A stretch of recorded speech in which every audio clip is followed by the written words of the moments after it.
Hi, thanks for joining me again for another D6 pack video. Today I'm going to be going over Abyss, including the Kraken expansion. Adrienne and I are going to be playing this one live on Twitch, June 4th at 8 p.m. Eastern Time.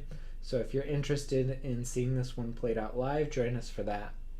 But basically Abyss is a set collection game with a nautical political theme to it. I know that doesn't necessarily sound like the most exciting game, but please bear with me for the rest of this video. I think you may enjoy this one as much as I do. So with that, let me get to the game.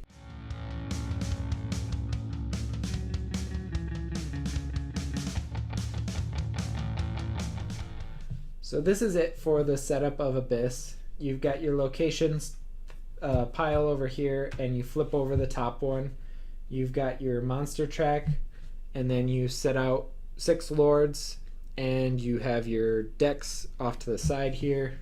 Every player gets 1 pearl to start the game with, and set your monster tokens off to the side, and you're ready to begin. So the ultimate point of the game is to influence these lords into your court. But I'll come back to how you do that in a minute, because you have to take other actions before you can get to that. So on your turn, you have 3 basic actions that you can take. You can explore, you can influence the council, or you can recruit a lord. So I'm going to start at the top here. To explore, you are going to flip over the top card of the deck, and then you're going to offer that to your opponents. If they want it, they have to pay you a pearl for it. If one of your other opponents has already purchased a card, each previously purchased card drives up the price of the next one an additional pearl. However, each of your opponents can only purchase 1 card per round, so you'll eventually be able to get something. If all of your opponents pass on the card, you have the option of taking that card for free if you want it. If you don't, you can continue flipping over cards until you get to something you want, offering them to your opponents first again. However, eventually you may run into a monster. Monsters stop what you're doing, and instead of picking up a card, they will allow you to claim a reward for fighting the monster. And that is determined based on where the threat level is. So at the beginning of the game, you can choose to take either a pearl or a monster token. Pearls, I kind of mentioned, are going to be used to purchase things, and monster tokens are just going to be points. If you choose not to fight the monster, the threat level goes up, making the reward for fighting the monster more valuable for your opponents in the future. And then if you choose not to fight the monster, you will continue flipping cards again. However, once you get to the end of the track, you are forced to take that card if none of your opponents purchase it. However, as a consolation, you get a pearl because that may not be a card that you want. So if you've gone through 5 cards and didn't find one you want, you get a pearl for it. Then all of the remaining cards are flipped face down into their respective decks, and play passes to the next player.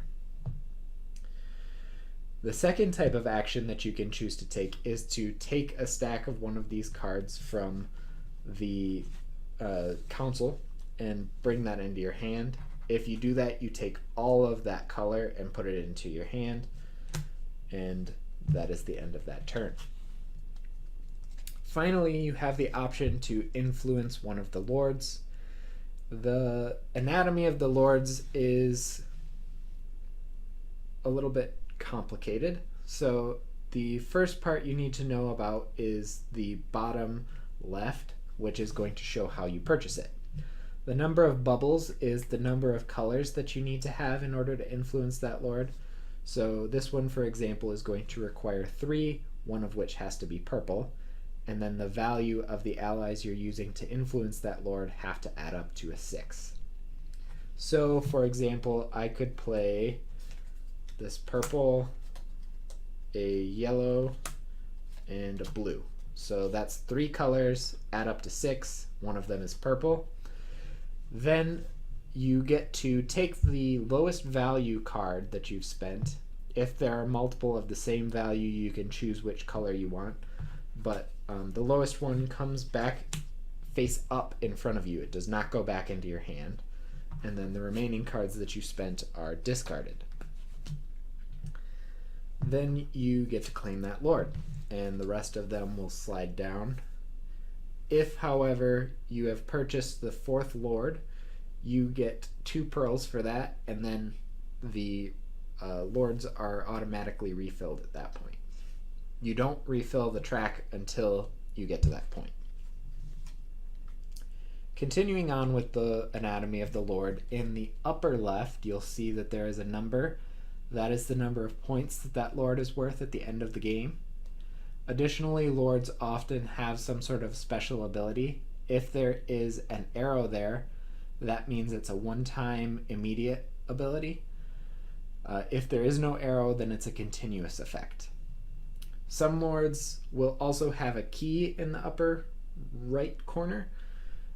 If you have collected 3 of those keys, whether they're on lords or from fighting monsters, if you get one from fighting a monster, it's just a token.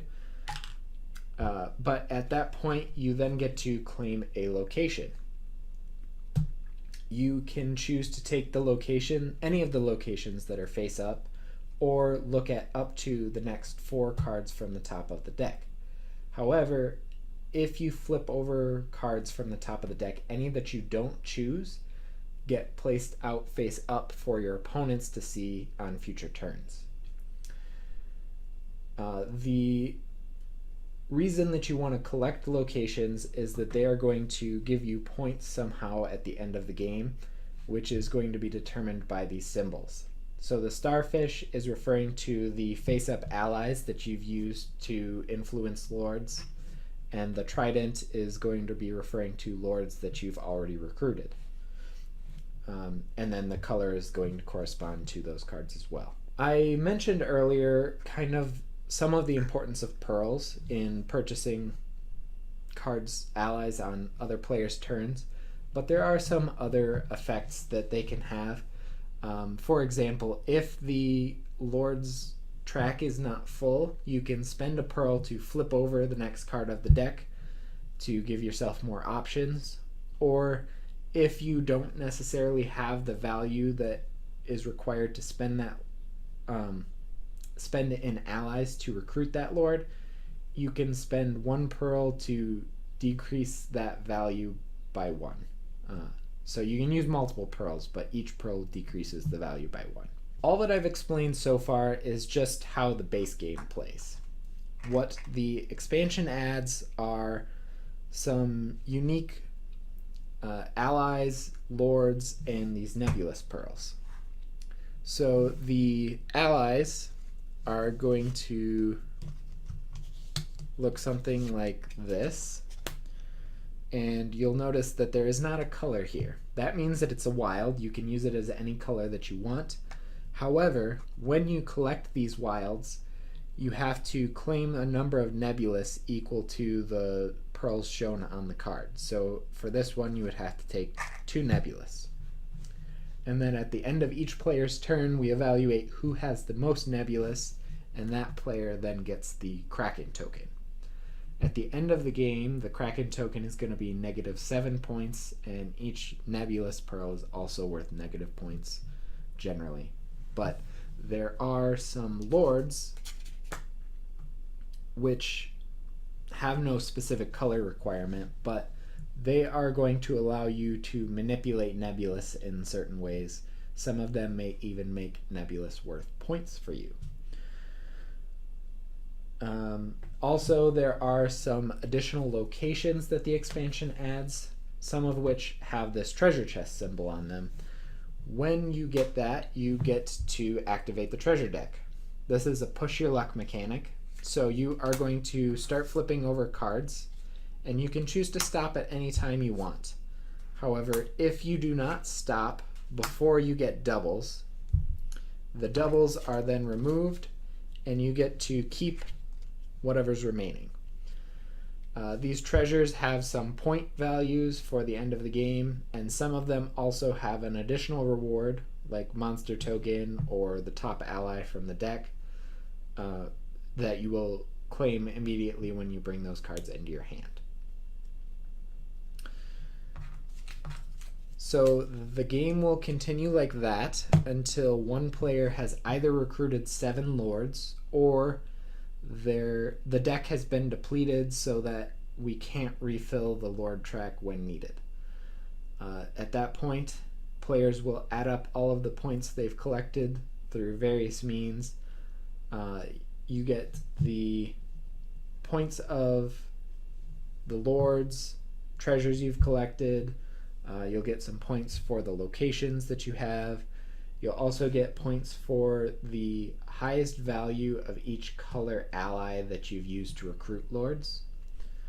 And at that point, whoever has the most points wins the game.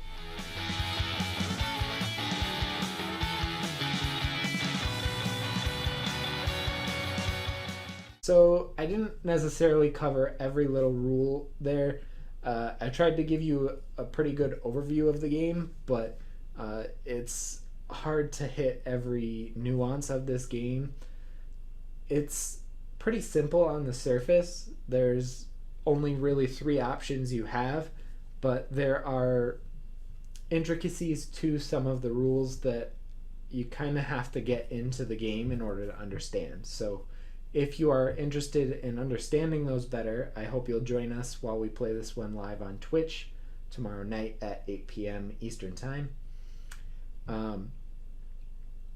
But I do enjoy this game. It's a set collection game, pretty straightforward, but the way that the set collection is done is a little bit unique. Purchasing those is not something that's straight out of Ticket to Ride or anything, so I enjoy that variety in this one.